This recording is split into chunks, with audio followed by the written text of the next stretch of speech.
I appreciate the background. Of course, of importance here is that, and why I'm here is because I'm a commissioner and former chair of the U.S. Commission on International Religious Freedom, and I appreciate the opportunity and to the many who have co-sponsored today's briefing, the opportunity from Indian American Muslim Council and many others to be able to speak about the report and what it is that we documented and recommended to the U.S. government, which as Safa spoke about, is that for the third year in a row, we recommended that India be designated a country of particular concern for systematic, ongoing, and egregious violations of religious freedom.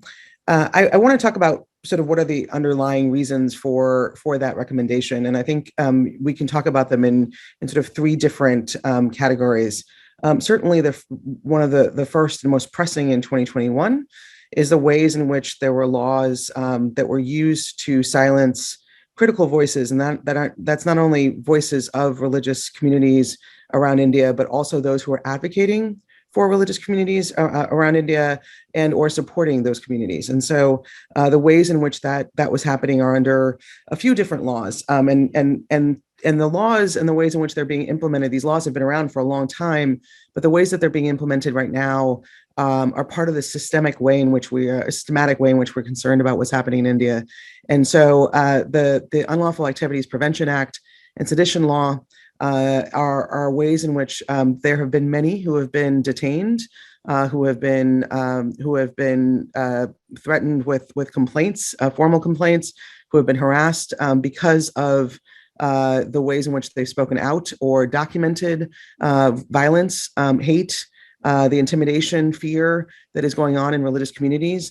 And then we've seen the same thing happen for those who are part of those religious communities, where these laws are being used to really intimidate and create a different kind of climate for those who are trying to essentially just go about their everyday living in India right now. And so that's one of the places that we have certainly seen an uptick.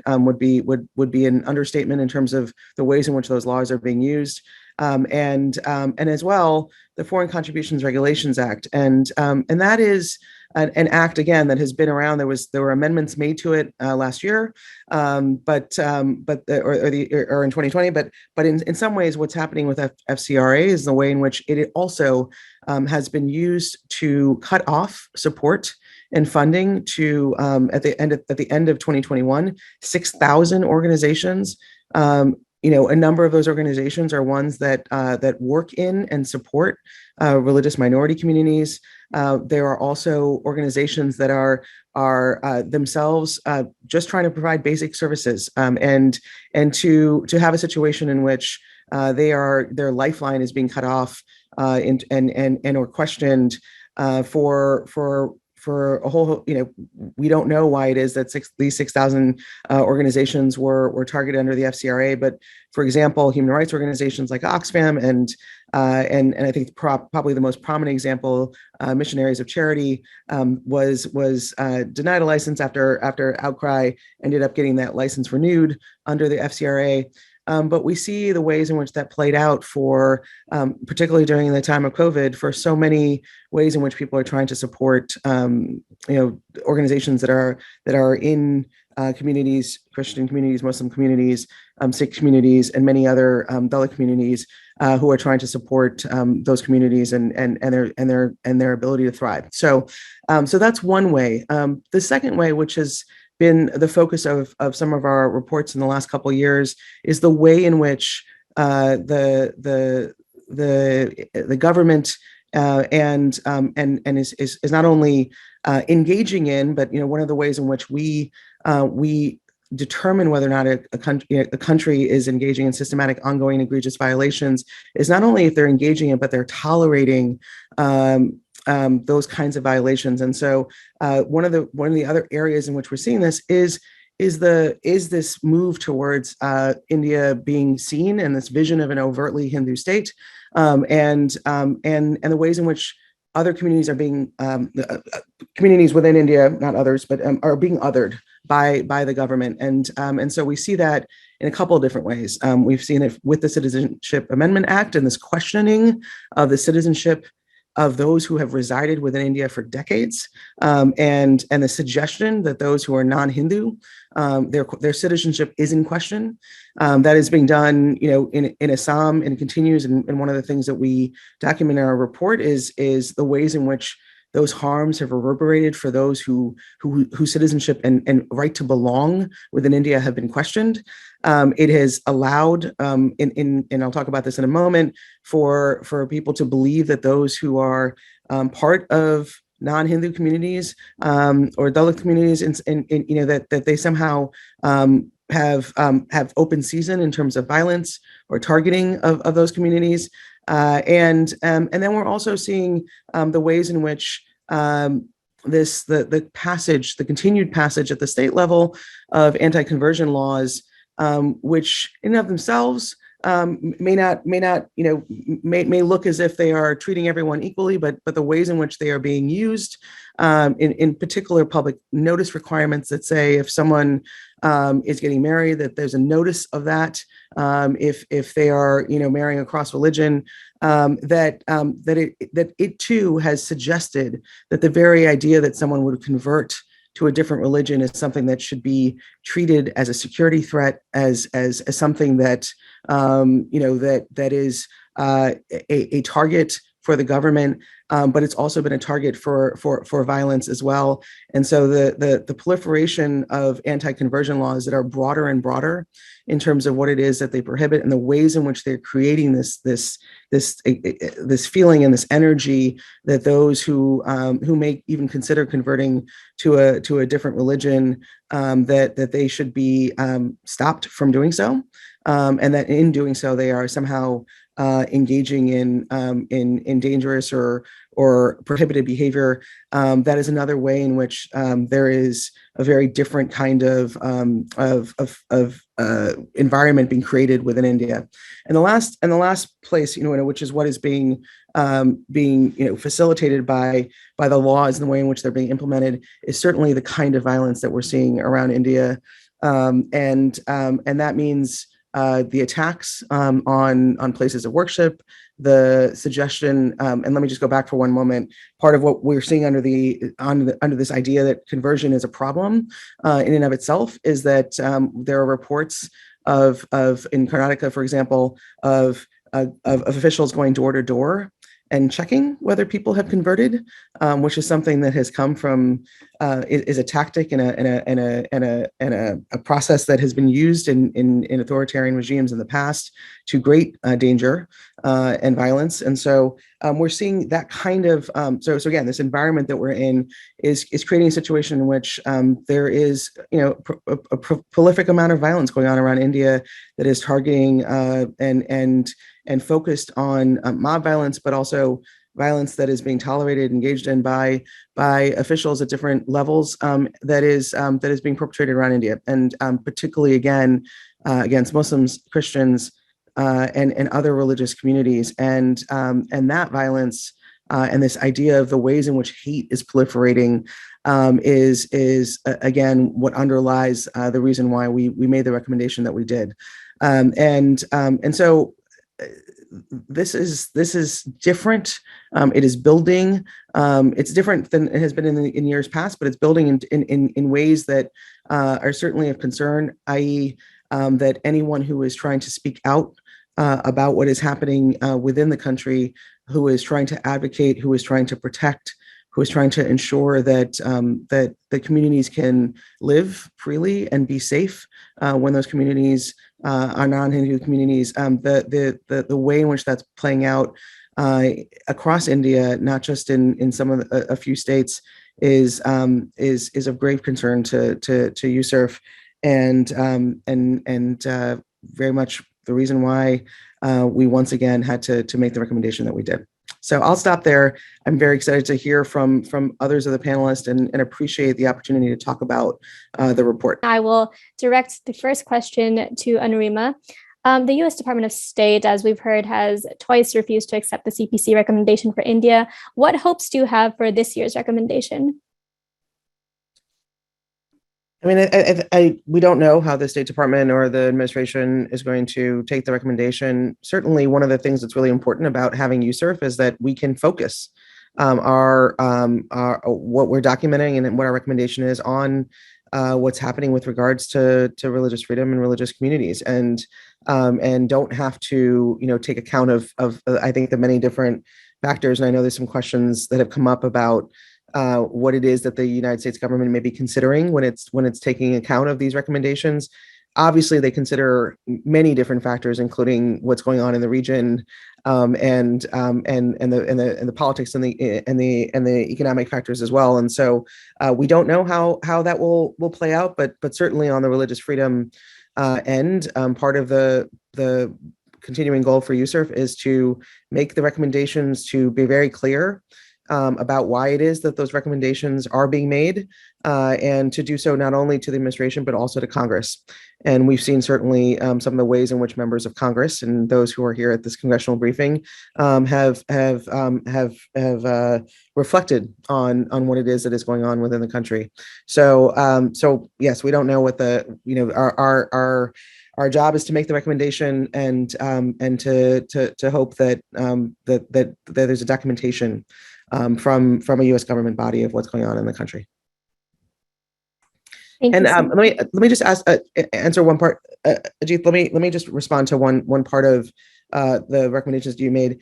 There is a way in which we will talk about entities of particular concern, but just one part of the definition which is important to understand is that it is those who have some degree of ownership over territory, right? So that's why you don't see a lot of groups around the world who have been engaging in violence around towards religious communities be designated as EPCs. And so I don't want to suggest that that isn't something that we spend a lot of time on, but there needs to be some ownership of territory that goes along with that. Thank you so much for the clarification and for your answer. As a follow-up, and I'll open this question up to other panelists as well after, but how do people living in the United States in particular call out the United States government and their local representatives to kind of show like, hey, there's kind of a double standard here with how India is being treated as a very important partner of the United States, while at the same time devolving so rapidly into this authoritarian style of rule? And how do people such as common citizens of the United States, how do we impact that change?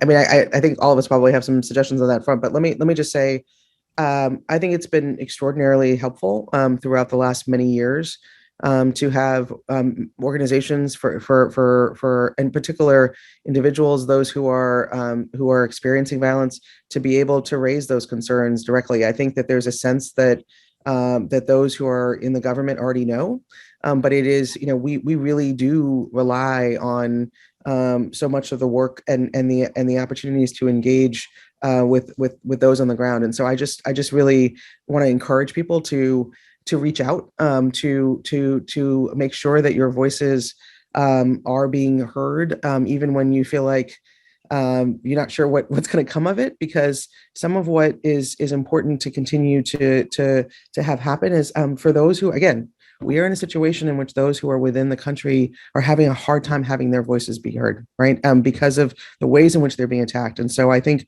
one of the really important roles that all of us have is to be pathways for documentation and for record of what is taking place. And that is not only geared towards governments, but it's also geared towards making sure that there is an acknowledgement of the ways in which the lives, the humanity, the dignity of people are being attacked. And so I would just I think it's really important for all of us to use our voice, and to do so in a way certainly that cuts through a lot of the misinformation and disinformation, and to make sure that what you're sharing is in fact occurring. But there is so much that is occurring that I think there's a lot for us to be able to put out to the world, and we should continue to do that. Directed towards USCIRF, saying like, oh, why don't you talk about like Hindu discrimination in India? Anurima, how would you respond to that? So I want to talk about it specifically to the question, the first question in the chat, I think was about Hindus within India, but also Hindus within South Asia and around the world, because our mandate is to look at the ways in which there have been curtailing of religious freedom within the year that just passed, right? So within 2020, within 2021, and as has been pointed out, there are a number of countries in which we have documented repeatedly the ways in which Hindu communities have faced discrimination. And they are countries that are on the list of countries of particular concern, including Pakistan for many, many years. And so I want to be careful here, because the suggestion, as has been alluded to, the suggestion that we are raising concerns about the ways in which Muslim, Christian, Sikh, other communities within India are facing harassment and discrimination, certainly amongst the Dalits and the tribal communities as well, that somehow or another that suggests that we don't care about or we're not mindful of what's happening to Hindu communities, I think is highly problematic. It is not, this is not an attack on Hinduism. It is not. And it is not an attack on Hindu communities. We are as concerned, and please, those of you who have concerns about what's happening with Hindus across India, please send those to us, because we are as concerned about that as any other act of religious discrimination that is taking place, and are very concerned about increasing ways in which there are religious tensions that are rising, in part because of the ways in which they're rising in certain parts of the region. They are also rising in other parts of the region, right? And we don't want an escalation of hate, of violence, of tensions, of attacks on places of worships. It should not be that a mosque is attacked and then a temple is attacked. This is not the way in which we should be going about religious freedom within the ways in which we're trying to create what it is that India was founded on, which is as a secular country where people of all different religions are able to thrive and are able to live together. That is the history, certainly, even of places like Ahmedabad and Gujarat, where even after those riots, there are people who have been living next to each other since then, peacefully, in community with one another. That is as much a part of the history of India as anything that we are talking about today. And in calling out some of the ways in which things are breaking down, and there's violence, and there are many other issues that are targeting religious communities, that does not mean that we're not honoring that foundation and the ways in which millions and millions of people are living in a very different way within the country. And so I hope that we can actually lift up some of those narratives too, even as we talk about the ways in which things are concerning, right? And part of it is that we don't want this to be the shift that is happening in the wrong direction, and the ways in which the communities outside of India, those who are part of the diaspora are considering what's happening within the country. I think we need to be concerned about again, the human rights of all different communities and the ways in which that plays out. And so it doesn't mean that because you're of some particular religion, I sit here as a Hindu and as a proud Hindu, but that we're calling out what's happening within different communities means that we don't honor our own, and we can't honor our own. So I just wanted to put that out there. USCIRF has been long concerned about discrimination of many different religious communities, including Hindus. And I commend you to our report and go through it, because there are many places in which we have documented what's going on with Hindus, including in some of the ways in which things are trending within South Asia, and that includes Bangladesh and other places, in ways that are worrisome to us.